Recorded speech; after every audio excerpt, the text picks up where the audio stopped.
चलिए आगे बढ़ते हैं। देखिए प्रोबेबिलिटी में ही अब हम लोग देखेंगे मल्टीप्लिकेशन थ्योरम।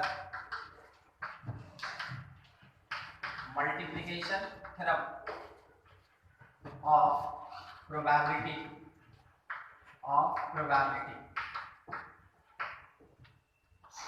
देखिए एक्चुअल में ना इस थ्योरी के बारे में आपको सबसे पहले एक बात बता दें, ये जो थ्योरी है आप अगर इसका कोई फॉर्मूला वगैरह नहीं भी लगाइएगा तो भी है ना क्वेश्चन बनेगा, ऐसा नहीं कि फॉर्मूला से ही केवल क्वेश्चन बनेगा, ठीक है। मगर क्या है कि क्वेश्चन का जो कंडीशन होगा कि कब मल्टीप्लिकेशन लगाए, अगर आप वो समझ गए क्वेश्चन आपसे बन जाएगा। देखिए सबसे पहला चीज हम इसको रिड्यूस करके आपको दिखाते हैं। हम लोग ये जानते हैं अकॉर्डिंग टू कंडीशनल प्रोबेबिलिटी हम लोग को ये पता था कि अगर P A by B होगा तो हम लोग उसको क्या लिखेंगे, P A intersection B by P B, ये लिखते हैं, ठीक है। अब इसी में अगर कोई आपसे पूछा कि A इंटरसेक्शन B बताओ तो आप बोलिएगा P A इंटरसेक्शन B जो होगा it is equals to P A by B, उससे पहले P B और into P A by B, ठीक है। इसका मीनिंग बताते हैं, केवल ये पढ़ लेने से नहीं होगा, इसका मीनिंग समझिएगा। B एग्जिस्ट किया उसका प्रोबेबिलिटी निकला, राइट ऑन। B एग्जिस्ट किया उसका प्रोबेबिलिटी निकला, और क्योंकि ऑलरेडी B एग्जिस्ट कर चुका है तो उसके रिस्पेक्ट में फिर A का प्रोबेबिलिटी कैलकुलेट हो रहा है, ठीक है। अब इसी सीक्वेंस को एक बार फिर से कोशिश करना है। अगर A intersection B intersection C है तो हम क्या क्या लिख सकते हैं, ठीक है। सबसे पहले किसी एक को एग्जिस्ट करा दें, किसी एक को, तो हम A को एग्जिस्ट करा दें इनटू, अब A B का एग्जिस्टेंस होगा विद रिस्पेक्ट टू A, दो का बात हो गया, जैसा ऊपर चल रहा था वैसे लिख ली। अब तीसरे में क्या, तो जब तीसरा एग्जिस्ट कर रहा है तो ऑलरेडी कौन कौन एग्जिस्ट कर चुका है, A और B दोनों एग्जिस्ट कर चुका है, A and B both, notation क्या होता है A इंटरसेक्शन B, ठीक है। देखिए ये तीन प्रोबेबिलिटी हुआ, तीन डिफरेंट इवेंट के लिए प्रोबेबिलिटी निकला, कैसा, मल्टीप्लिकेशन थ्योरम 1 2 3, ठीक है। अगला अगर कोई बोले कि A B C और D है, चलिए सोच के बोलिए, हम लिखते चलेंगे। सबसे पहले probability of A B by A, अच्छा probability for B by A C by A intersection B, A और B बोथ एग्जिस्ट कर गया, ठीक है। अब अगला A B और C तीनों एग्जिस्ट कर गया, ठीक है। तो कुछ ऐसे चलता है मल्टीप्लिकेशन थ्योरम, कंडीशन समझ में आया, ठीक। अब उसके बाद क्वेश्चन में कैसे पहचानेंगे कि यहाँ हमको मल्टीप्लिकेशन थ्योरम ही लगाना है, ठीक है। फॉर्मूला तो पता चल गया, ऐसा देगा नोटेशन तो क्वेश्चन बना लेंगे, मगर ऐसा देगा थोड़ी, आपको भी पता है कि क्वेश्चन है तो वर्ड प्रॉब्लम में पहचानना पड़ेगा पहले कि ये मल्टीप्लिकेशन थ्योरम का है। तो कैसे पहचानते हैं, जब भी आपके क्वेश्चन में 1 by 1 रहेगा, 1 by 1 ये दो टाइप का होता है, या तो विथ रिप्लेसमेंट होगा या फिर विदाउट रिप्लेसमेंट होगा, विदाउट रिप्लेसमेंट, ये वर्ड आपको क्वेश्चंस में मिले, और यही होता है कीवर्ड्स जो हमको बताता है कि हमको वहां मल्टीप्लिकेशन थ्योरम से क्वेश्चन बनाना चाहिए। क्या क्या लिखा रहेगा, 1 by 1 दो वर्ड रह सकता है, एक होता है एट रैंडम, एक होता है साइमल्टेनियसली, दोनों एक ही चीज। एट रैंडम मतलब कि एकदम दिमाग नहीं लगाए, चुपचाप ऐसे झोला में हाथ डाले और उसमें से निकाल दिए, ठीक है, वो हुआ एट रैंडम। अच्छा अब सोचिए, झोला में हाथ डाले एक साथ निकालिए, क्या साइमल्टेनियसली वर्ड नहीं यूज हो रहा है इसमें, हो रहा है, तो एट रैंडम साइमल्टेनियसली एक साथ। और दूसरा एक सेंस बनेगा 1 by 1, हम ये नहीं गारंटी देते हैं कि यही लिखा रहेगा, मगर इससे मिलता जुलता कुछ ना कुछ वहां पे स्टेटमेंट रहेगा जो बताएगा कि एक निकालें ऑब्जर्व किए, फिर दूसरा निकालें ऑब्जर्व किए, फिर तीसरा निकालें ऑब्जर्व किए, ठीक है। तो एक एक करके निकाल रहे हैं, ऑब्जर्व कर रहे हैं, और तीनों एक साथ निकाल रहे हैं। दोनों जब पढ़िएगा लैंग्वेज क्वेश्चन का तो समझ में आना चाहिए, ये आपके ऊपर, ठीक है। आप अगर उसके लैंग्वेज को समझ गए, आप मल्टीप्लिकेशन थ्योरम लगा के क्वेश्चन बना लिए, अदरवाइज कोई दूसरा थ्योरम लगा के आप क्वेश्चन गलत करके चले, दो में से एक ही चीज हो सकता है, ठीक है। नहीं तो फिर उसके बाद तीसरा भी होता है ना ऑप्शन, पता ही नहीं चल रहा है कि कौन सा टाइप का है, प्रोबेबिलिटी वगैरह ठीक से नहीं पढ़ी, ठीक है, छोड़ के चले। इस कारण से हम जो बात बता रहे हैं आइडेंटिफिकेशन, उस पर ध्यान रखिएगा, क्योंकि वहां कुछ नहीं लिखा रहेगा।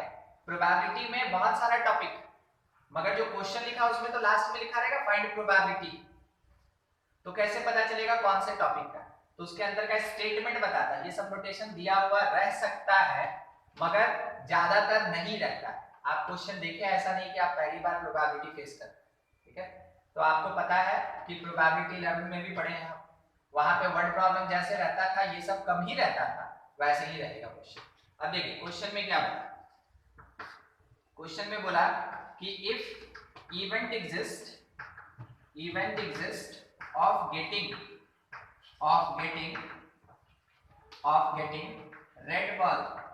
of getting red ball from second bag containing 2 white and 3 red, such that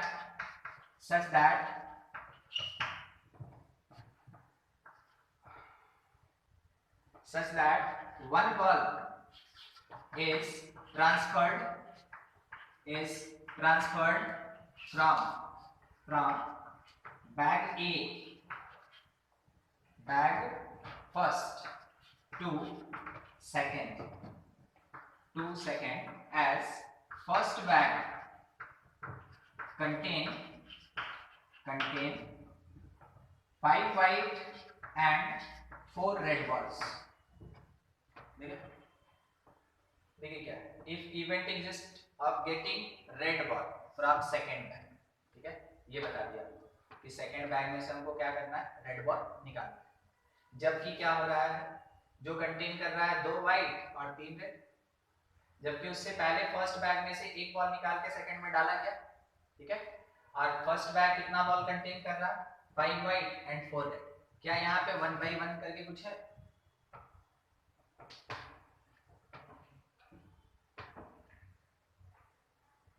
क्या यहाँ पे 1 by 1 करके कुछ है? यस, फर्स्ट वाले में से निकाला, फिर उसको निकाल के सेकंड में डाला, फिर सेकंड से निकाला। हाँ, यही चीज हम आपसे बोले ना, क्या यहाँ 1 by 1 करके कुछ है। अब आदमी का दिमाग है ना, ये भिड़ जाता है कि सर बोले ना 1 by 1, मतलब एक ही जगह से 1 by 1, ये भी तो हो सकता है 2 जगह से। तो पहले बैग 1 में से एक बॉल निकाले 1, ठीक है, फिर उसके बाद इसमें डाल दिए और फिर यहां से एक बॉल निकाले 1, आ गया 1 by 1, ठीक है। तो बस यही चीज है हम लोग को लगाना, और इसमें कोई फार्मूला काम नहीं देगा, हम आपको पहले भी, ठीक है, समझिए कि क्या बोल रहा है, उस हिसाब से काम कीजिए। पहले तो बैग ए मिलेगा ना, मतलब बैग 1 मिलेगा, तो पहले बैग 1 का काम खत्म करते हैं, ठीक है। अब देखिए केस कैसे बनेगा, सबसे पहले बैग 1 में से मेरा जो बॉल निकला मे बी वाइट, ठीक है, मगर बैग 2 में से हमको क्या निकालना है, बैग 2 में से तो हमको रेड ही निकालना है, तब तो प्रोबेबिलिटी काउंट होगा।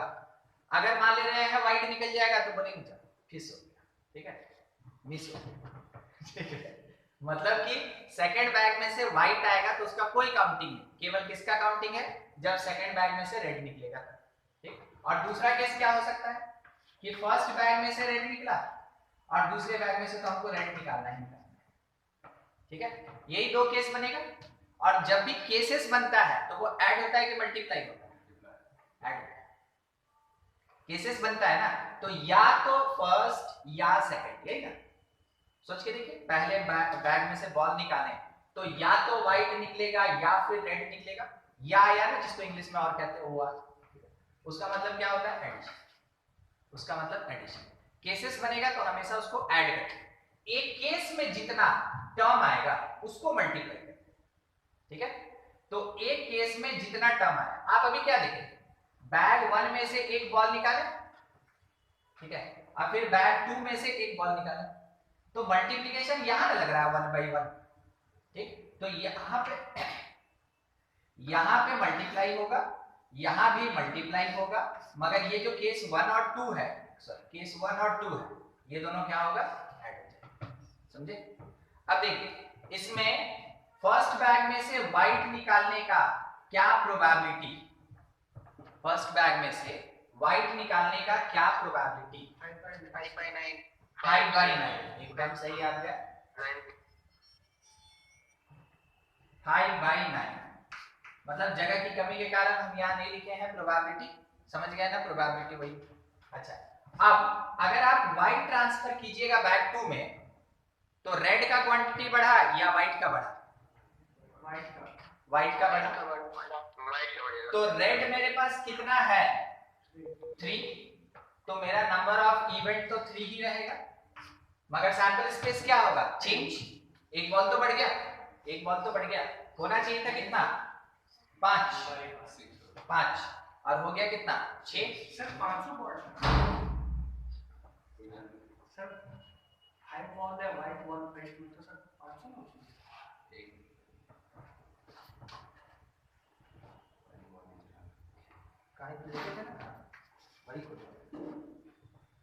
ठीक है, 1 बॉल इज ट्रांसफर, ठीक है।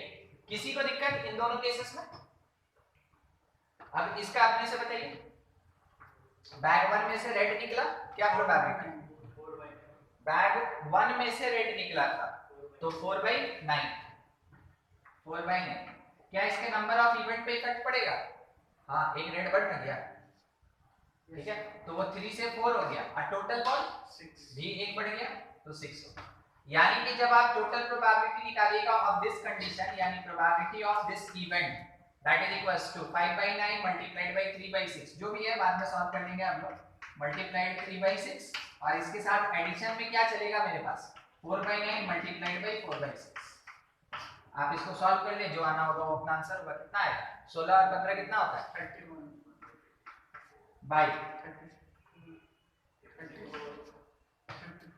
ठीक है 54, तो 31/54 ये अपना आंसर है, ठीक है, ये है प्रोबेबिलिटी। चलिए देखिए क्वेश्चन पढ़ना है, समझना है, प्रोबेबिलिटी अगर आपको कहीं फंसाएगा तो यही फंसाएगा कि हम बोल क्या रहे हैं, वो इतना ट्विस्टेड लैंग्वेज यूज करेगा कि अगर आप उसको समझ गए तो क्वेश्चन बना, और नहीं समझे तो बस फंस गए, ठीक है, वो सक्सेस नोट कीजिए। मान लीजिए जैसे ऐसे दिया है ना कि if two cards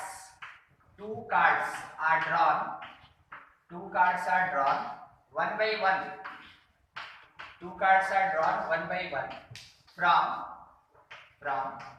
pack of 52 cards, तो बोला find probability of getting one red and one king when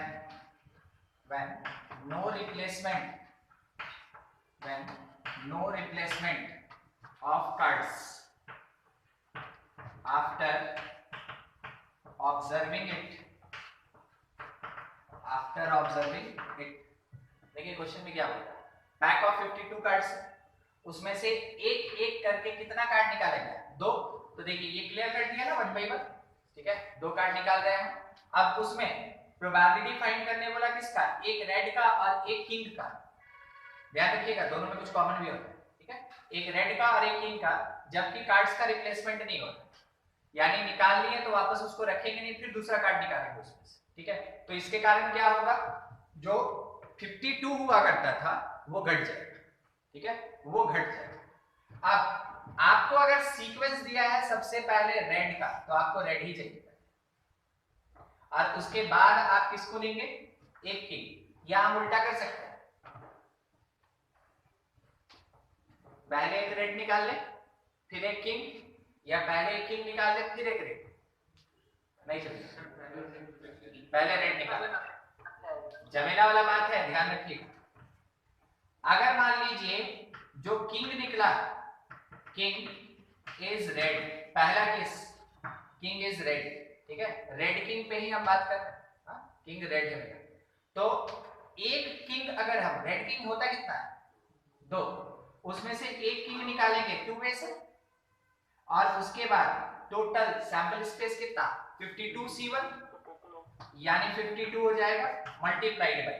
अब क्या हुआ कि मेरे पास एक रेड कम हो गया ना, एक रेड कम हो गया, रेड होता कितना है 26, उसमें से एक रेड कम हो गया, बचा कितना 25, और 25 टोटल कार्ड कितना है 51 निकल गया पहला केस। दूसरा, किंग इज नॉट रेड, हम ब्लैक भी लिख सकते हैं क्योंकि 2 ही कलर होता है, ठीक है, तो नॉट रेड, नॉट रेड, तो किंग का कितना 2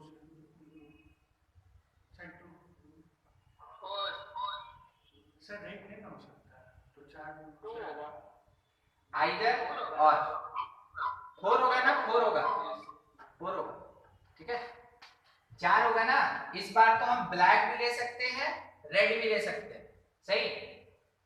सर नॉट रेड, क्या बोले मिलन? रेड नहीं ले सकते, किंग इज नॉट रेड, अच्छा, ब्लैक ही होगा। तो खाली ब्लैक लेके चले। यस अच्छा, तो 2 यही बोल रहे थे, यस ठीक, लिखा था 52 और मल्टीप्लाइड बाय यहाँ कितना सर 51 ऊपर में 26 की 25 एक ही सवाल, 26 और नीचे 51। देखिए नॉट रेड का मतलब है कि हम यहाँ ब्लैक का क्वांटिटी ले रहे हैं, ठीक है, सॉरी यहाँ ब्लैक का क्वांटिटी ले रहे हैं, तो यहाँ क्योंकि हम ब्लैक लिए तो रेड के नंबर पे तो कोई इफेक्ट नहीं पड़ा ना, तो रेड 26 होता है, अभी भी 26, मगर टोटल कार्ड तो एक घट गया, इसलिए ये 51 हो गया। समझ में आया अभी दोनों चीज? और उसके बाद फाइनली क्या करना है हमको, इसके साथ इसको ऐड कर देना है, ऐड करेंगे आंसर मिल जाएगा। ये हो गया मेरे पास प्रोबेबिलिटी। तो ऐसा ही बस आपको सोच सोच के केवल है ना मल्टीप्लिकेशन थ्योरम बनाना है। मल्टीप्लिकेशन थ्योरम में ऐसा नहीं कि कोई फार्मूला काम करेगा, जानकारी के लिए होता है कि आदमी के पास नॉलेज रहे, इसलिए बता दिया गया। बाकी काम क्या करता है आपका दिमाग, ठीक है, कि क्या हो रहा है नहीं हो रहा है, थोड़ा सा गलती कीजिएगा गलती हो जाए, ठीक है, और अगर आपका दिमाग एकदम सही सही सोच रहा है तो सही हो जाएगा, यही है प्रोबेबिलिटी। चलिए अगले में आते हैं। नेक्स्ट मेरे पास है independent event, independent events, conditional और इंडिपेंडेंट दोनों जो है वो एक दूसरे का अपोजिट है कि समानार्थक शब्द है। मतलब कि जो कंडीशनल है अपोजिट, हाँ, तो जो कंडीशनल है वो इंडिपेंडेंट नहीं होगा और जो इंडिपेंडेंट है वो कंडीशनल नहीं होगा, ठीक है। मतलब कि मान लीजिए जैसे मेरे पास एक टारगेट है, एक टारगेट है, आर्चरी करते हैं और शूटिंग, तो ऐसे टारगेट नहीं गोल बना रहता है, बीच में रेड रहता है, फिर इसके बाद सर्कल रहता है कि इसके अंदर मारिएगा तो 60 पॉइंट मिलेगा, इसके अंदर मारिएगा तो 40 पॉइंट मिलेगा, इसके बाहर मारिएगा तो बाहर हो जाएगा, ठीक है। और कोई कोई तो इससे भी साइड से निकालता है, वो खैर उसकी इच्छा जब चला रहा है तो, ठीक है। तो ये हो गया मेरे पास एम लगाने के लिए टारगेट से। अब मान लीजिए आप और हम दोनों खड़े बंदूक लेके कि आज शूटिंग कर देंगे, ठीक है, तो आप एक गोली मारे तो इधर तक ही गया, हम भी मारे तो मेरा यहाँ लग गया, ठीक है। फिर उसके बाद दूसरा गोली का बारी आया, तो हम है ना गोली जब चेक कर रहे हैं तो है दो नली वाला था, तो एक तो डाले तो एक तो डालना भूल गए, और आप देखे तो बोले सर मेरे पास तो है, तो क्या हम ऐसे बोलेंगे कि एक तो गोली हमको दे दीजिए ना, हम चला लेते हैं? मतलब बोलने का तो आदमी कुछ भी बोल सकता है कि नहीं, मगर क्या वाकई में जब कभी ऐसा कोई कंपटीशन होगा तो कोई अपने कॉम्पिटिटर को बोलेगा देखो ना मेरे गोली है घर में एक तो गोली दे दो, नहीं होगा ऐसा, ठीक है। इसका मतलब क्या हुआ ना कि जो यहाँ पे शूटर्स खड़े हैं, ठीक है, एक बाल वाला और एक बिना बाल वाला, ठीक है, ठीक ऐसा, तो इन दोनों के पास जो शूटिंग करने का प्रोसेस हो रहा है वो कैसा है, इंडिपेंडेंट।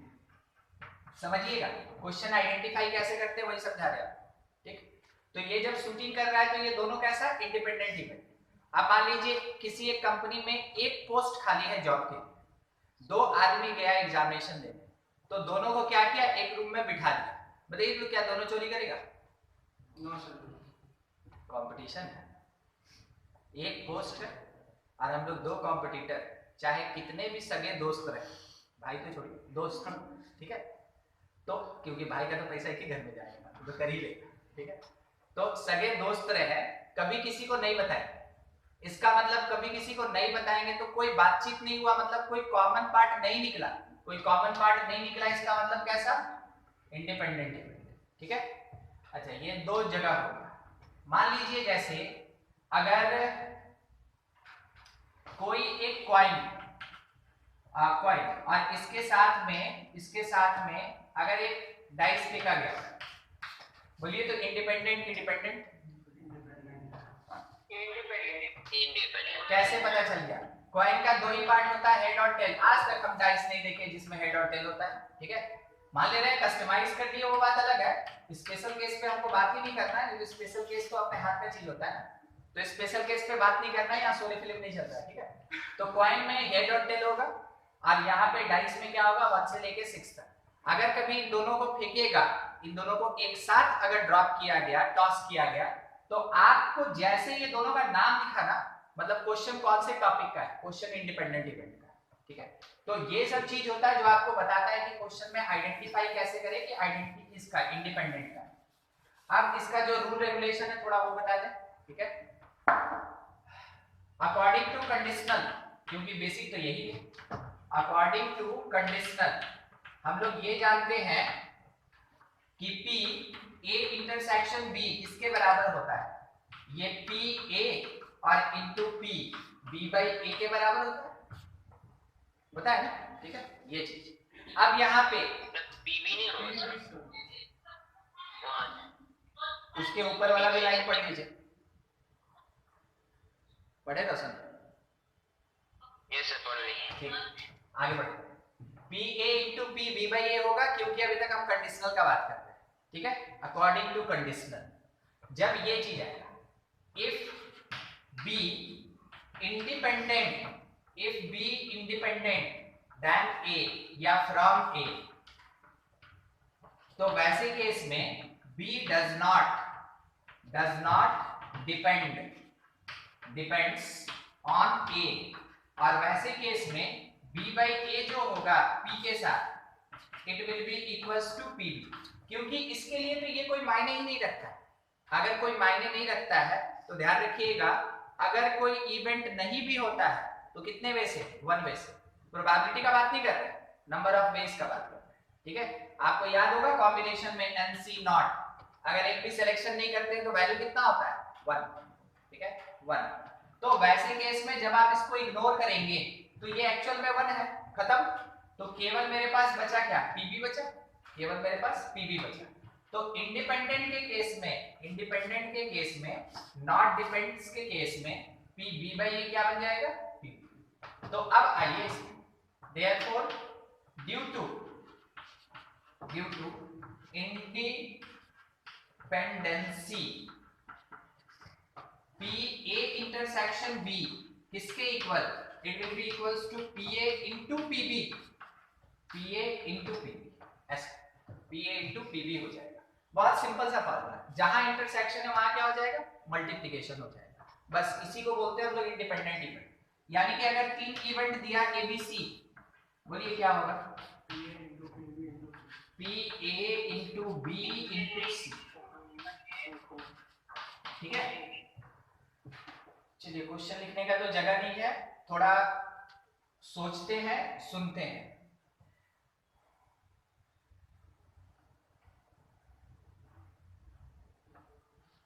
जो भी लगे जीत है, ठीक है।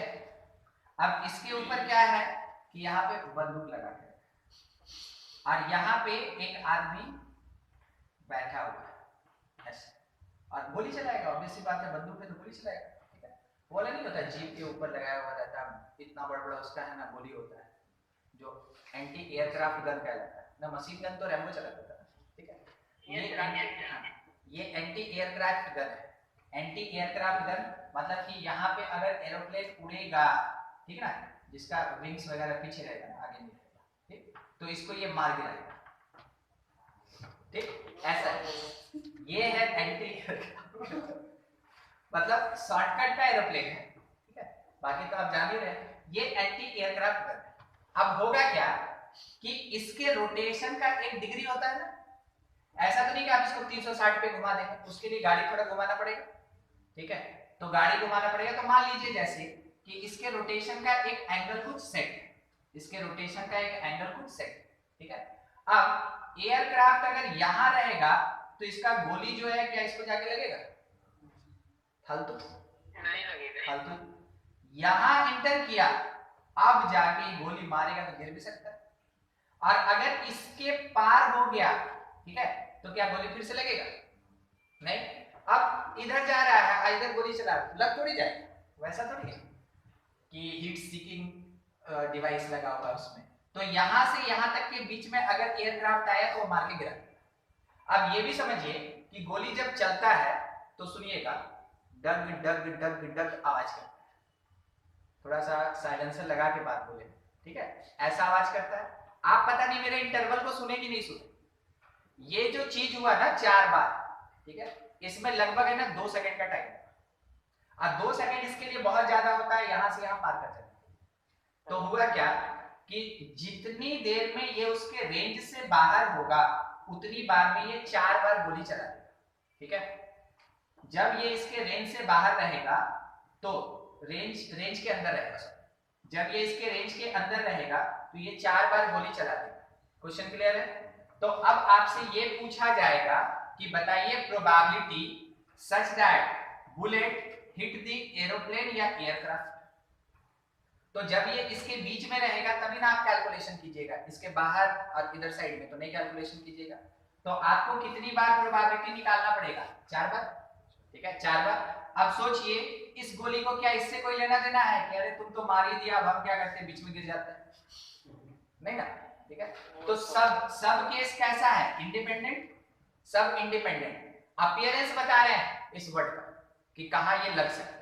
इसका मतलब है कि इसका प्रोबेबिलिटी मल्टीप्लाइड बाय इसका प्रोबेबिलिटी मल्टीप्लाइड बाय इसका प्रोबेबिलिटी मल्टीप्लाइड बाय इसका probability, that will be equals to the bullet hit the aircraft, ठीक है।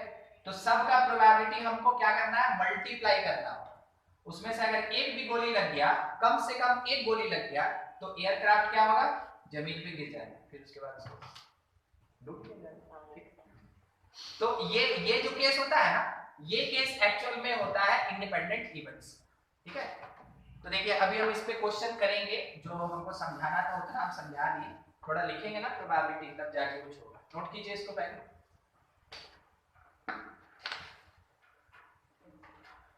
चैप्टर ये ऐसा है पूरा कहानी पे काम। An anti aircraft gun can shoot 4 shots in to aircraft, to flying aircraft, खड़ा हुआ वो नहीं मारेगा, ठीक ना, उड़ रहा है, हम लिखेंगे to flying aircraft within its range, within its range, if probabilities of hitting target of respective bullet are 0.3, 0.2, 0.1, 0.05. Find probability that aircraft get hit, that aircraft does not hit, अब आपको समझ में आया? बताइए तो गोली कौन चला रहा है? रैम्बो चला रहा है कि एरोप्लेन उड़ा रहा है? रैम्बो ना, रैम्बो एयरप्लेन उड़ा रहा है, इसलिए तो हीटिंग नहीं हुआ। नहीं समझे? देखिए यहाँ पे गोली चला, मगर क्या हुआ कि उसके एयरक्राफ्ट को एक भी गोली नहीं लगा है। आज तक बता दीजिए जब हीरो है ने एयरक्राफ्ट उड़ाया और उसको एक गोली लग गया, किसमें? समझे? तो समझना है आपको कि वहां पे एयरप्लेन जो है वो हिट ही नहीं हो रहा है, एयरप्लेन हिट नहीं हो रहा है, उसका प्रोबेबिलिटी। आपका क्वेश्चन है, बनाइए।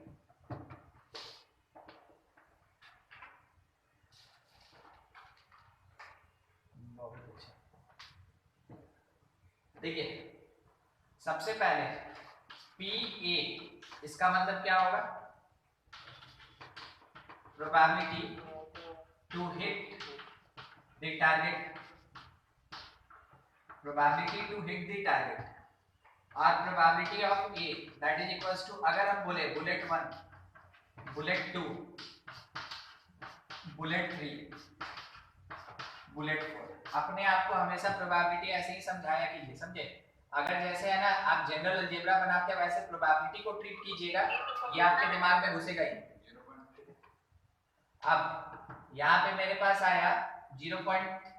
बुलेट 1 3, बुलेट 2, बुलेट 3 0.1 और बुलेट 4 15 2 30 30 1 2 3 4 5 5 हो गया। ये है probability of hit the target, ठीक है?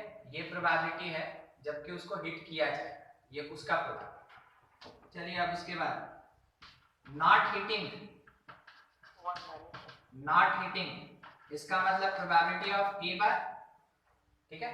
तो इसको हम लोग क्या करेंगे, 1 में से माइनस करेंगे PA को, ठीक है 0.0007 ना, यही सब घटाने भी है ना अब हमको सिखाना, 0.9997, ठीक?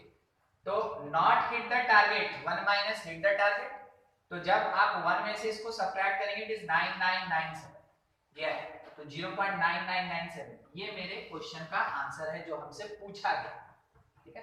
तो दोनों चीज हो गए कि हाँ कहाँ पे क्या हमको लगाना चाहिए। हिट पूछा तो भी आंसर दे देंगे, नॉट हिट पूछा तो भी हम आंसर दे देंगे।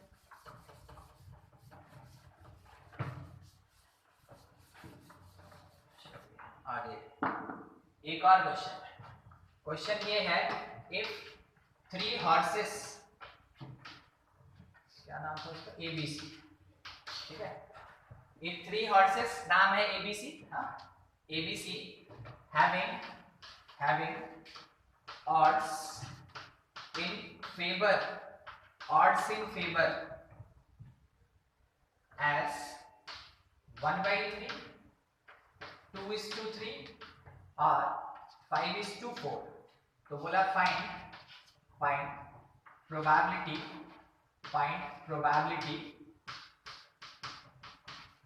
that one horse, मतलब कोई एक्सेप्शनल केस नहीं, one horse win the race, एक घोड़ा जो है वो रेस जीत जाएगा, ठीक है? तो probability that one horse win the race, ये है आपके पास क्वेश्चन। 3 घोड़ा है, रेस में दौड़ा, ज्यादा बड़ा नहीं है, हाँ रेस थोड़ा छोटा सा है, और 3 में से खाली फर्स्ट को प्राइज देंगे, ठीक है? हम लोग फर्स्ट सेकंड थर्ड नहीं बांटेंगे तो फिर दौड़ेगा करेगा। तो सबके लिए ऑड्स इन फेवर दिया हुआ, ऑड्स इन फेवर याद है आपको, ऑड्स इन फेवर पिछले क्लास में किए थे, ठीक है? ऑड्स इन फेवर दिया हुआ, अब प्रोबेबिलिटी निकालना है कि एक घोड़ा जीत जाए, हमको नहीं पता कौन जीता, मगर एक घोड़ा जीत जाए। ऑड्स इन फेवर दिया तो पहला स्टेप होगा मेरा प्रोबेबिलिटीज, ठीक है? तो सबसे पहले probability for A, odds in favour है ना, तो m/n है, तो ये क्या हो जाएगा m/m + 4। प्रोबेबिलिटी फॉर B, सोच के बोलिए कितना, 2/5, और प्रोबेबिलिटी फॉर C कितना, 5/9। सबका प्रोबेबिलिटी हम लोग निकाल दें। ऑड्स इन फेवर मेरे लिए केवल इतना ही मायने रखता है कि वो प्रोबेबिलिटी दे देगा एक स्पेशल अरेंजमेंट के साथ, ठीक है, तो ये हमको प्रोबेबिलिटीज मिल गया। अब क्या बोल रहा है कि एक घोड़ा जीतेगा, ठीक है, तो बाकी दोनों क्या करेगा, हारेगा। एक घोड़ा जीतेगा तो बाकी दोनों हारेगा, दोनों बात एक साथ ना बोल दिया वो, ठीक है। तो आप क्या कीजिए, ए को जितवा दीजिए, ठीक है, और बी को और सी को बोलेंगे हार जाओ, ठीक है। एक प्रोबेबिलिटी का सेट समझ में आया। प्लस क्या गारंटी देते हैं कि बी मेरा बात मान जाएगा, हम बोलेंगे हार जाओ तो नहीं। तो वैसे केस में पूरा एफर्ट लग गया बी का, ए हार गया, बी जीत गया, और सी को बोले देखो तुम हार।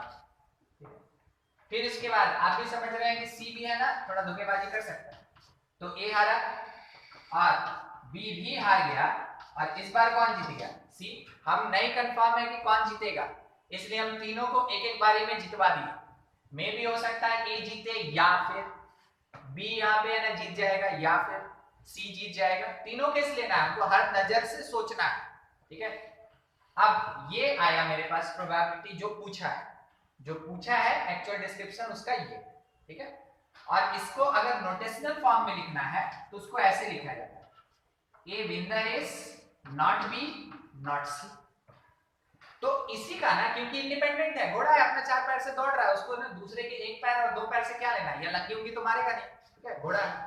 तो ये लोग अपना काम खुद से कर रहे हैं, अपना काम खुद से कर रहा है, इस कारण से इंडिपेंडेंट, किसी से कुछ लेना देना नहीं है। या थोड़ी ना कोई घोड़ा दूसरा काम बोले तुम हार जाना यार, ज्यादा चना देते नहीं ना। तो क्या होगा, एक जीतेगा बाकी दोनों हारेगा, सब अपना एफर्ट लगा दिया है जीतने, ठीक है। तो तीनों केस ले लिए, एक बार में ए जीता, या फिर बी जीता, या फिर सी जीता। तो अपने आप को ये सब चीज समझाना है, और समझाइए अपनी भाषा में, मगर लिखिए मैथमेटिक्स और प्रोबेबिलिटी की भाषा में, ठीक है। अब वहां मत लिख दीजिएगा कैसे, और सर एकदम खुश है। अब क्या इसके बाद हमको कैलकुलेशन करना पड़ेगा, कर ही देते हैं। 1/4 ए का, तो बी बार का कितना, 3/5, 1 माइनस कर देंगे, ठीक है। और सी बार का कितना, 4/9। चलिए ठीक, सॉल्व कीजिए अपने से, आंसर निकाल के रखिए। कंपटीशन और बोर्ड दोनों जगह पे 100% क्वेश्चन बेस से रहेगा ये। देखिए क्या लिखा है, in a family, in a family husband tells lie in 30% cases, देखिए कितना लिखा है, और wife in 35% cases no comment, ठीक है। ये 35% केसेस बोला, find the probability that both contradict each other on the same fact, find probability that both contradict each other on same topic। आपका क्वेश्चन, ठीक है, एकदम फटाफट बना के आंसर दीजिए। तो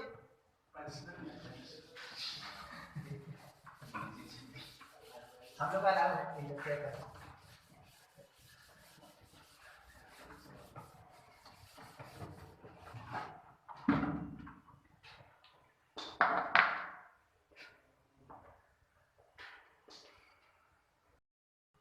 कितना 3/10।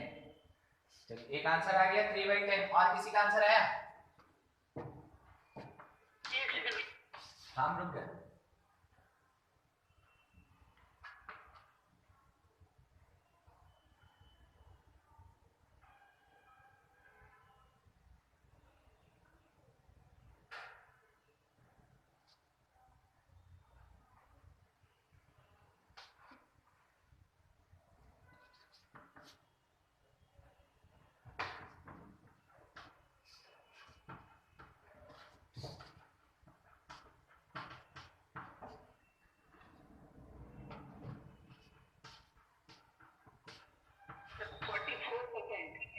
कितना 44/100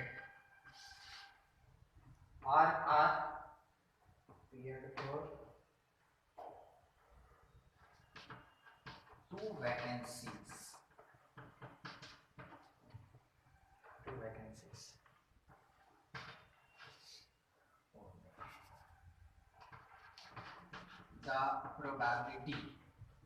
The probability of Kamal's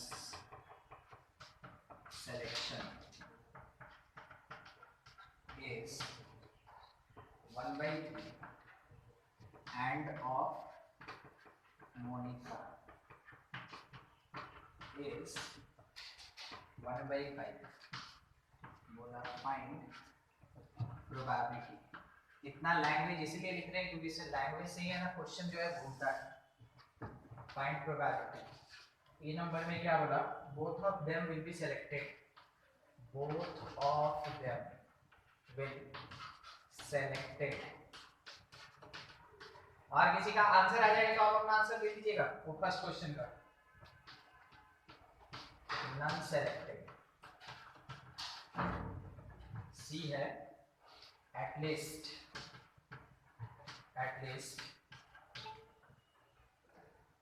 one selected. और डी है only one selected। हाँ, और कोई आंसर है किसी का? नहीं। देखिए क्या बोल रहा है, बोथ कॉन्ट्राडिक्ट ईच अदर। यानी कि अगर हस्बैंड आज सच बोलेगा तो वाइफ झूठ बोलेगी, या फिर हस्बैंड अगर झूठा है तो वाइफ क्या करेगी? सच बोलेगी। ठीक है, क्योंकि दोनों एक दूसरे को अपोज कर रहा है ना। कॉन्ट्राडिक्शन मींस यही होता है। ठीक है, कि दोनों एक दूसरे को कॉन्ट्राडिक्ट कर रहा है। तो सच और झूठ बस यही तो है। तीसरा चीज क्या? मुंह बंद करके नहीं बैठा हुआ। ठीक है, वो लोग कुछ ना कुछ बोल रहा है, चाहे सच बोल रहा है चाहे झूठ। तो एक सच बोला तो दूसरा झूठ, या फिर दूसरा अगर मान ले रहे हैं हस्बैंड झूठ बोल रहा है तो वाइफ सच बोल रही है। बस निकाल के केवल पुट करना और कुछ नहीं करना। इसके सच बोलने का 30% था। 30% मतलब कितना हो गया? 3/10। 3/10। और दूसरे का कितना? 35/100 ये था। तो हम लोग 30/100 प्लस इनटू 1 - 35 तो 65/100 प्लस हस्बैंड का झूठ 70/100। ओ नहीं, मेरा मिस्टेक ना। वैसे हो जाएगा वही, मगर फिर भी हम बोल ही गलत रहे ना। ये तो झूठ बोलने का प्रोबेबिलिटी है ना। हम इसको सच बोलने में लगा दिए, बहुत बड़ा झूठा बन गया। देखिए हस्बैंड के सच बोलने का, झूठ बोलने का 30%, तो सच बोलने का 70%। और वाइफ के झूठ बोलने का कितना? 35 प्लस हस्बैंड के झूठ बोलने का 30 और वाइफ के सच बोलने का 1 माइनस तो 65/100। मतलब होता वही, मगर हम लैंग्वेज थोड़ा सा वैसा ले लिए, यूज कर लिए अलग। चलिए यहाँ से ये और ये कैंसिल, यहाँ से ये और ये कैंसिल, तो ये कितना आया? 245 ना। 245/1000 हाँ, प्लस ये आ गया कितना? 195 और सबके डिवीजन में 1000 चल रहा है, इज इक्वल्स टू ये हो गया 5 13 0 और 4 1 बच रहा है ना। 440/1000 एक जीरो कैंसिल। 44/100 means 22 means 11/25 11/25। ये आपका आंसर। ठीक है, एक आंसर आ गया था। सेकंड वाला केस, सेकंड वाला क्वेश्चन। सबसे पहले मीनिंग आप तो देख लिए कि क्या हो रहा है। दो पोस्ट खाली है, मगर जरूरी नहीं कि दोनों एक साथ गया तो दोनों का सिलेक्शन हो जाए। तो केस बनाया है यहाँ पे कि कब किसके साथ क्या हो रहा है और हम लोग को प्रोबेबिलिटी देना है। तो both of them will be selected. तो यहाँ पे क्या हमको नाम 1/15 होगा इसका आंसर। K और M बोथ है ना, बोथ इंटरसेक्शन तो इसका मतलब यहाँ पे जो कमल एग्जाम दे रहा था और मनिका एग्जाम दे रही थी, दो अलग अलग पोस्ट के लिए ये लोग दे रहा था, तो उसके लिए क्या हम लोग को इंडिपेंडेंट इवेंट लगाना चाहिए। तो अब यहाँ पे कमल का कितना था 1/3 और मनिका का कितना था 1/5, ये आया 1/50।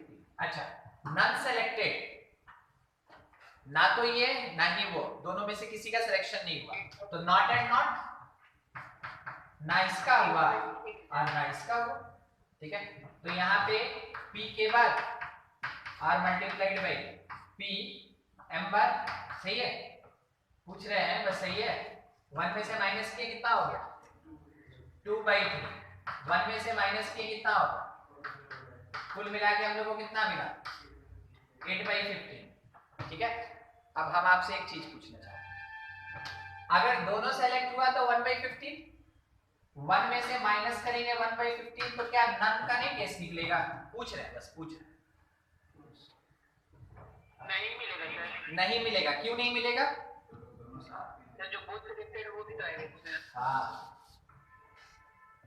दोनों का हुआ वो निकालिए, अगर 1 में से इसको माइनस करेंगे ना, इसका मतलब दोनों का नहीं, तो इसका मतलब किसी एक का हुआ एक का नहीं हुआ। मान लीजिए कमल का हुआ मोनिका का नहीं हुआ, वो भी प्रोबेबिलिटी उसके अंदर, मोनिका का हुआ कमल का नहीं हुआ, वो भी प्रोबेबिलिटी उसके अंदर, और दोनों का नहीं हुआ वो भी प्रोबेबिलिटी उसके अंदर, तो उसके अंदर 3 प्रोबेबिलिटी हो जाएगा। इसलिए सब्ट्रैक्ट नहीं करना है, जैसा बात बोला है वैसा काम करना है, ठीक है। अच्छा, एटलीस्ट 1 सेलेक्टेड, तो एक का सिलेक्शन होगा कमल ना, तो एक का नहीं होगा, या फिर एक का सिलेक्शन नहीं होगा और दूसरे का सिलेक्शन होगा, यही ना बात है, एटलीस्ट 1 ऑफ देम सेलेक्टेड। और सुनिए, या फिर दोनों का सिलेक्शन होगा, ठीक है, तो दोनों का सिलेक्शन होगा, तो हम इसको जैसे लिख रहे हैं उसी टाइप से लिख देना, इनटू pm, बस ये। अच्छा, अब इसी चीज को देखिएगा, क्या हम इसका आंसर 14/15 बोल सकते हैं,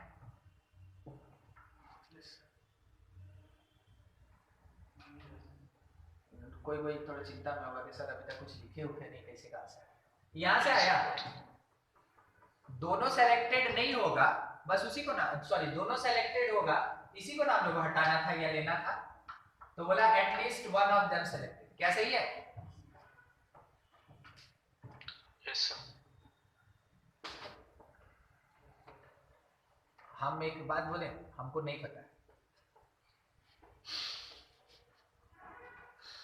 हमको नहीं पता है, आपको चेक करना है सही है कि नहीं, और नीचे वाला कैलकुलेट करना है।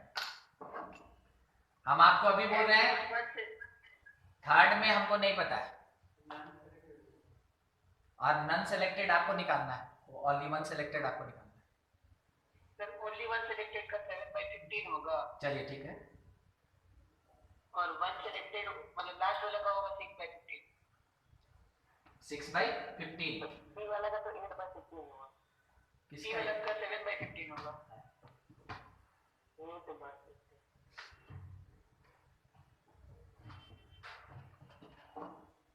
एक सीरियल में आंसर बोलते थे, आप बोलिए, तो क्या बात है, हम तो मिटा रहे हैं। 1/15, 8/15, 7/15, 6/15, सब बोल दिए ना। अच्छा ठीक है, मैंने सुनिएगा ना, एटलीस्ट 1, क्या सेट में कोई नोटेशन है इसका एटलीस्ट 1, सर ऐसे लिख सकते हैं कैसे, सर, मतलब पहला वाला का हुआ और दूसरे का नहीं हुआ। हम पूछ रहे हैं सेट में कोई नोटेशन है क्या, नो सर, सेट में कोई नोटेशन, यस सर, है सर, कौन है, इंटरसेक्शन m माइनस, यूनियन मतलब क्या होता है, a प्लस m हो जाता है, करेक्ट करेक्ट। अरे प्लस नहीं होता है, इसका मतलब होता है एटलीस्ट 1, समझे, वही ना पूछ रहे हैं कि सेट में क्या कोई नोटेशन है इस वर्ड के लिए, एटलीस्ट 1 बोलेगा, इसका मतलब यूनियन। देखिए वेन डायग्राम का नाम तो हल्का फुल्का याद होगा ही, ठीक है, ओनली ए ये वाला पार्ट, ओनली बी ये वाला part, A and B both ये वाला पार्ट, और तीनों पार्ट मिल जाएगा तो क्या ये ए यूनियन बी नहीं होता है, यस सर, समझ में आया क्या निकालना था हमको, ठीक है। तो हम तो आपको बोले ना कि क्वेश्चन देने वाला तो आपको एक स्टेटमेंट दे, स्टेटमेंट देगा, आपको वहां से कैलकुलेशन करना है, ठीक है। तो कैलकुलेशन में हमको पता चला कि कमल यूनियन मोनिका, अब by the formula P Kamal फिर probability of Monika minus probability of Kamal and Monika. अब आपके पास कौन सा डेटा नहीं है, सब तो है। अगर लास्ट वाला नहीं भी है तो क्योंकि ये इंडिपेंडेंट है तो ये तो मल्टीप्लिकेशन हो जाएगा ना दोनों का, ठीक है। तो वो चीज लगा के आप कैलकुलेशन कर सकते हैं। देखिए ना कितना के कितना था 1/3 और 1/5, 1/3 प्लस 1/5 और माइनस मल्टीप्लिकेशन 1/15, सॉल्व करके सोचिएगा, ठीक है। 8/15 माइनस 1/15 इज 7/15, ठीक है। ये मेरा आंसर होगा। अब अगला ओनली वन सेलेक्टेड, तो सर वो वाला लास्ट वाला ओनली वन सेलेक्टेड, अरे ये वाला कॉन्ट्रडिक्शन वाला होगा, इसके जैसा होगा। मान लीजिए ना कि हम लोग यहाँ सच झूठ से ऊपर उठ के थोड़ा सोचे सिलेक्शन और नॉट सिलेक्शन, तो इसका सिलेक्शन इसका नॉट सिलेक्शन, या फिर इसका सिलेक्शन और इसका नॉट सिलेक्शन, बस वही चीज है। खत्म करते हैं। Law of total probability,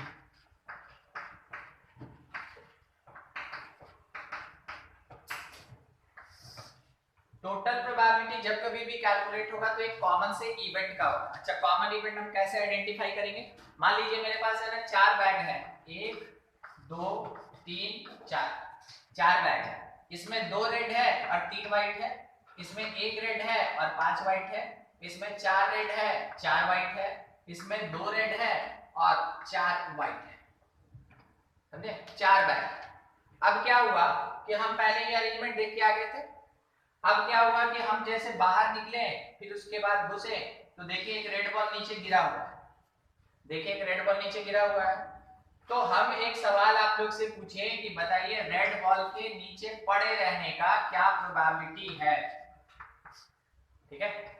question में लैंग्वेज यही रहेगा, यानी कि जिसका हम प्रोबेबिलिटी पूछ रहे हैं वो एक इवेंट के अंदर प्रेजेंट है, बैग मींस इवेंट, ठीक है। वो दूसरे इवेंट के अंदर भी प्रेजेंट है, वो तीसरे में भी है, वो चौथे में भी है। यानी हम ये बोल सकते हैं red is the common event, ये मेरा कॉमन इवेंट है। तो जब कभी भी एक कॉमन इवेंट का प्रोबेबिलिटी पूछा जाए विद रिस्पेक्ट टू सब इवेंट्स तो उसको हम लोग बोलते हैं टोटल प्रोबेबिलिटी, ठीक है। जब भी एक कॉमन इवेंट का प्रोबेबिलिटी पूछा जाए विद रिस्पेक्ट टू सब इवेंट्स उसको कहते हैं हम लोग टोटल प्रोबेबिलिटी। तो आपको ये पता चलना चाहिए, अपीयर होगा क्वेश्चन में कि किसका प्रोबेबिलिटी पूछ रहा है। अगर वो हर एक इवेंट के अंदर प्रेजेंट है इसका मतलब टोटल प्रोबेबिलिटी लगाना है। अब देखिए मान लीजिए ए जो है ये कॉमन इवेंट है, A is the common event to all सब इवेंट्स E1 E2 E3 से लेके En तक, ठीक है।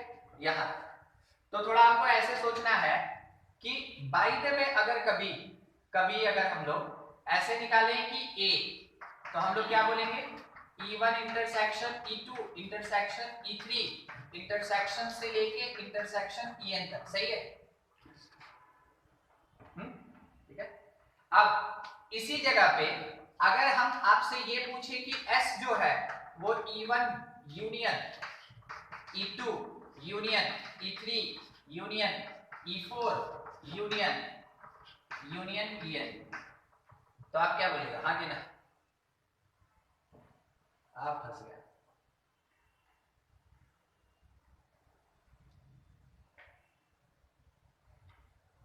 एटलीस्ट वन इवेंट वाला है। सुनिए एक कॉइन उछालें, सैंपल स्पेस बोलिए, रेडिएटेड 2 सैंपल स्पेस। अब हम आपसे एक इवेंट में पूछें कि गेटिंग हेड और दूसरे इवेंट में हम आपसे पूछें गेटिंग टेल, बोलिए तो E1 और E2 का यूनियन S के बराबर होगा कि नहीं? होगा। अरे गेटिंग हेड बने हेड और गेटिंग टेल मतलब टेल, ठीक है? तो यही ना मेरा सैंपल स्पेस है। तो पता है इसको क्या बोलते हैं? इसको एक वर्ड यूज करते हैं ना, क्या बोलते हैं? Exhaustive, mutually exhaustive events, mutually exhaustive events. अगर E1, E2, E3, En तक म्यूचुअली एग्जॉस्टिव इवेंट्स है तो वैसे केस में उसका यूनियन किसके बराबर होगा? S के बराबर होगा, सैंपल स्पेस के बराबर। अब दोनों तरफ इंटरसेक्शन S के साथ intersection E1 union E2 union E3 union से लेके En तक, ठीक है? अच्छा, कोई सेट में ऐसा रूल रेगुलेशन पढ़े हैं क्या? अब सेट जो है क्लास 11 का पहला चैप्टर, हाँ क्या होगा?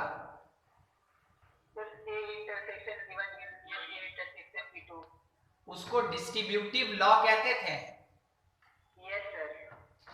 जिसको नहीं याद है सुनिए, अगर A intersection E1 union E2 होता है तो लिखा जाता है A intersection E1 union A intersection E2, it is called distributive, ठीक है?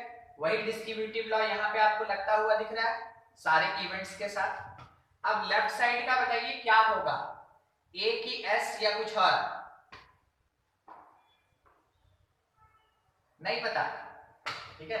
मान लीजिए नहीं पता। अच्छा ये सोचिएगा, ए छोटा है कि एस छोटा है? ए कॉमन है और एस सैंपल स्पेस का, ए छोटा है तो ए एस के अंदर होगा कि एस ए के अंदर होगा? ए एस के अंदर होगा, तो दोनों के बीच कॉमन क्या मिलेगा? ए की एस। बस अपने आप को समझाइए वैसे, ठीक है? जब भी छोटे सेट और बड़े सेट का इंटरसेक्शन होता है आंसर में हमेशा छोटा सेट मिलता है, ठीक है? ये और इधर तो डिस्ट्रीब्यूटिव लग रहा है, A intersection E1 union A intersection E2 union A intersection E3 and union so on last में En तक। अच्छा अब इसको इससे कुछ लेना देना है कि नहीं? इसका मीनिंग क्या है? इसका मीनिंग कभी मत पढ़िएगा ए इंटरसेक्शन E1, वो लिखने के लिए होता है। पढ़ा जाता है कि फर्स्ट बैग के रेड का सेकंड बैग के रेड से कोई लेना देना है क्या? अब ऐसा नहीं ना बैग आपस में काना खुशी करे बोले देखना मेरे पास एक रेड कम हो रहा देगा, वो सब नहीं होना है। तो ये इंडिपेंडेंट है, ठीक है? नॉट, ये कंडीशनल नहीं है, ये इंडिपेंडेंट है, अभी इंडिपेंडेंट है। तो जैसे इंडिपेंडेंट है तो A intersection E1 union A intersection E2 ये सेपरेट हो जाएगा, कॉल्ड म्यूचुअली एक्सक्लूसिव, ठीक है? ये सेपरेट हो जाएगा और यहां सिंपल प्लस साइन लगेगा।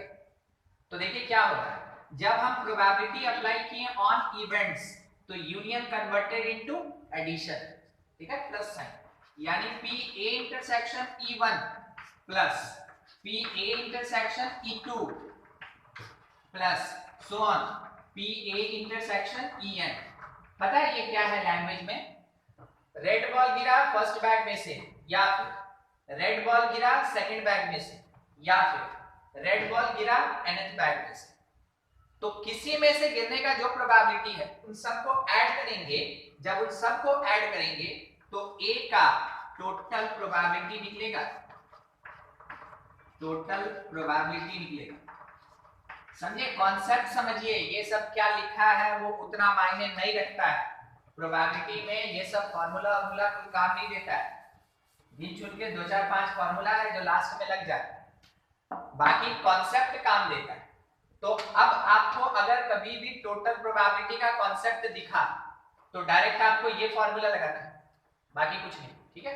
अच्छा अब अगर हम इसी को और मॉडिफाई करना चाहें तो क्वेश्चन देने वाले के नजरिए से सोच के bag oh sorry ball, ball in bag conditional की इंडिपेंडेंट, कंडीशनल अरे बैग के ना अंदर बॉल रहेगा, ठीक है, बैग के अंदर ना बॉल रहेगा।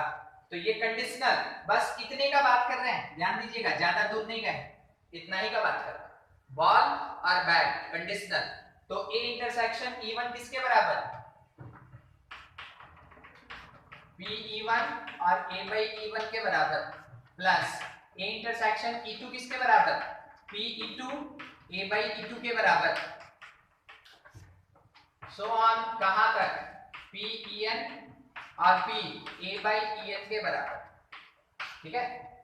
मतलब बॉल बैग ही दिमाग में रखिएगा, बैग का probability such that ball drop from first bag, ठीक है, प्लस सेकंड बैग का probability such that red ball drop from second bag. ऐसा है स्टेटमेंट, इस पूरे मतलब जो लिखे हैं इक्वेशन टाइप का, इसका स्टेटमेंट वही होता है। अब वही बॉल बैग में हम आपसे नहीं क्वेश्चन पूछ ले रहे हैं ना, मान लीजिए मेरे पास 3 बैग्स हैं, 3 बैग्स हैं, अब बैग्स बोलेगा या और एक क्या बोलता है, ऑन URN, वो जाली वाला झोला होता है ना, उसी को ऑन कहते हैं, जहां जूस निकालता है वहां देखेंगे मौसमी है उसमें टांग के रखता है, ठीक है। और अगर कभी स्पोर्ट्स की दुकान में जाइएगा तो देखिएगा टेनिस बॉल जो होता है जिसका बाल होता है वो वाला उसमें हम डाल के रखते हैं, ठीक है। तो 3 bags containing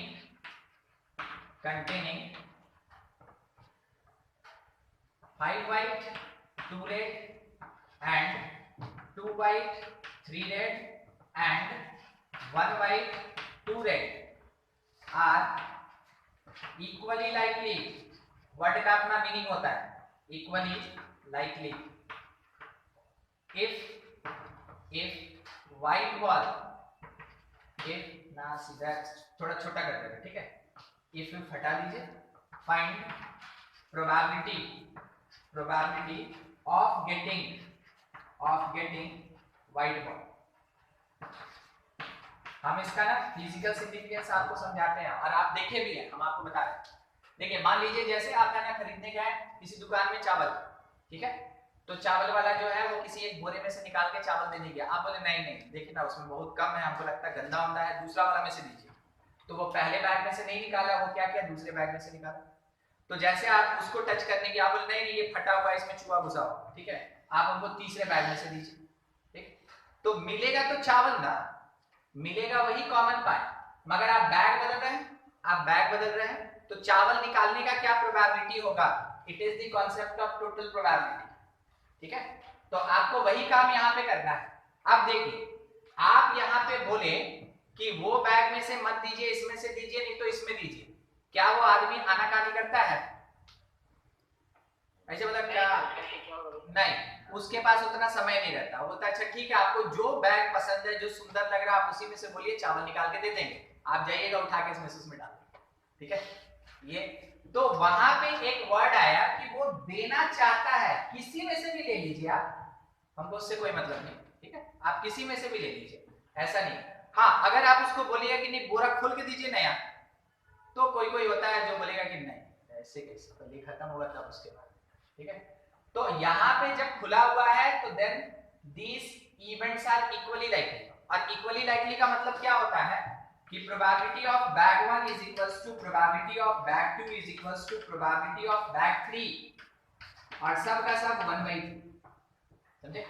इस वर्ड का मीनिंग क्या हुआ, ठीक, इस वर्ड का मीनिंग क्या हुआ। अब दूसरा, कभी कभार आपको ये बता देगा कि बैग्स को सेलेक्ट करने का क्या प्रोबेबिलिटी है, तो वो कभी इक्वली लाइकली नहीं होगा। अगर कुछ नहीं बोला आप खुद से इक्वली लाइकली लेके चलिए, सबका बराबर, नहीं तो बोला हुआ है सबका बराबर, नहीं तो अगर मान लीजिए एक बैग यहाँ रखा है, एक बैग यहाँ रखा और एक बैग उसके गोदाम में रखा है, बोलिए क्या ये इक्वली लाइकली है, नहीं। आप बोलिएगा जाइए गोदाम में से निकाल के लाइए, ठीक है, तो उसके जाने का चांस जो है ना इसके कंपैरिजन में घट जाएगा, तो वहां इक्वली लाइकली नहीं होता है। तो ये सब स्टेटमेंट जो होता है उसका मीनिंग समझना है, प्रोबेबिलिटीज ढूंढना है, और अगर कोई स्पेशल कंडीशन नहीं दिया है मतलब वो इक्वली लाइकली है, और इवेंट्स या बैग्स का प्रोबेबिलिटी सब में इक्वली डिस्ट्रीब्यूटेड होगा, ठीक है। अब सोचिए ए इवेंट कौन है जिसको कॉमन बोलते हैं? ए इवेंट कौन होगा? Getting white ball, getting white ball, getting white ball, getting white ball is the common event. अब सोच के बताइए ए बाई ई वन, बोलिए तो इसका मीनिंग बताइए ना, आंसर छोड़िए, मीनिंग बोलिए। White from first bag, white from first bag, तो फर्स्ट बैग में से व्हाइट निकालिए ना भाई, 5/7, ठीक है, 5/7। फिर P A by E two, meaning क्या हुआ? मीनिंग सेकेंड बैग में से व्हाइट बॉल, तो सेकेंड बैग में से व्हाइट बॉल कितना? 2/5। और P A by E three, देख के बोलिए कितना होगा? 1/3, ठीक है, 1/3। आपके पास ये सारा पार्ट और ये पार्ट है, क्या आप इस वाले फॉर्मेट में पुट करके आंसर नहीं निकाल सकते हैं? सब बस पुट करके आंसर निकल रहा है किसके लिए? पी ए के लिए निकल रहा है, ए के लिए निकल रहा है। 1/3 कॉमन ले लेते हैं क्योंकि तीनों में रहेगा, और इन सब प्रोबेबिलिटीज को ऐड कर देते हैं। 5/7 प्लस 2/5 प्लस 1/3 आपके लिए रह गया कि ऐड वैड करके उसको मल्टीप्लाई करके फाइनल आंसर लिख दीजिएगा, ठीक है। कंडीशन समझिए कि कब हम इस वाले टॉपिक के कॉन्सेप्ट को यूज करेंगे। मेन आपको वही चीज है ना, थोड़ा प्रोबेबिलिटी में ध्यान देना चाहिए, नोट कीजिएगा।